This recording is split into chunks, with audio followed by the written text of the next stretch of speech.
आपने इतना अच्छा इंतजाम किया, उसके लिए बहुत बहुत धन्यवाद आपको। और सह संयोजक हैं जिले के, तो इनके हाथ में तो सब कुछ है, तो जो चाहे ये कर सकते हैं। और ऐसे मेरे भाई प्रिंसिपल साहब, नाम मुझे इनका नहीं मालूम, अरे मेरे भाई ये भी कुलभूषण जी, हाँ जो भी, तो हाँ कुलभूषण जी, अरविंद जी, इनका भी बहुत बहुत स्वागत है। और सभी मातृशक्ति और मेरे भाई और मेरे पिता समान सबका मैं सादर प्रणाम करती हूँ, चरणों में वंदन करती हूँ। मैं पहले तो सबसे पहले भारत माता की जय, भारत माता की जय। अब मैं वैसे तो भैया ने थोड़ा बताया और अभी ये भाई भी बता रहे थे अहिल्याबाई जी के बारे में, लेकिन मैं भी कुछ थोड़ा सा बताने की कोशिश करती हूँ।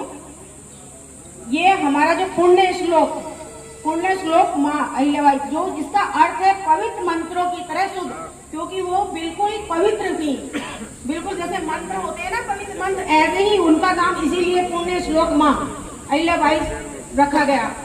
माँ अहिल्याबाई होलकर जी, अहिल्या होलकर बाई की महत के मालवा साम्राज्य की मराठा होलकर की महारानी थी। अहिल्याबाई का जन्म 31 मई 300 शताब्दी मना रहे हैं।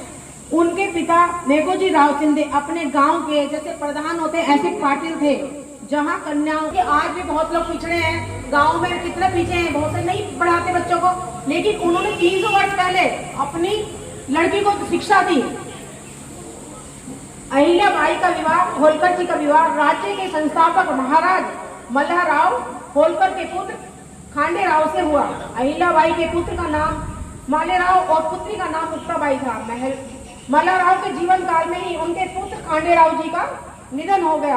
1754 ईस्वी में हुआ। आता है मल्हाराव राव के निधन के बाद उनके पौत्र मालेराव होलकर, रानी अहिल्याबाई उनकी संरक्षिका, मतलब जैसे कि हम भाई जब पुत्र चला जाए तो हमें संभालना पड़ता है ना, घर तो महिला को ही संभालना पड़ता है, तो ऐसे ही इन्होंने संरक्षक के रूप में उसको संभाला।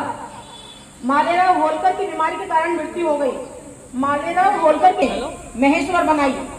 अहिल्याबाई को एक बुद्धिमान, तीक्ष्ण सोच और स्वतः स्फूर्त शासक के तौर पर स्मरण किया जाता है, क्योंकि वो इतनी अच्छी थी कि उनको याद करने सभी याद करते हैं। अब ये है जो हमारी पार्टी है, पार्टी ने किस लिए वो करा है, क्योंकि हम अहिल्याबाई का नाम तो लेते थे, लेकिन हमको उनके जीवन के बारे में इतना हम ज्यादा ध्यान नहीं देते थे।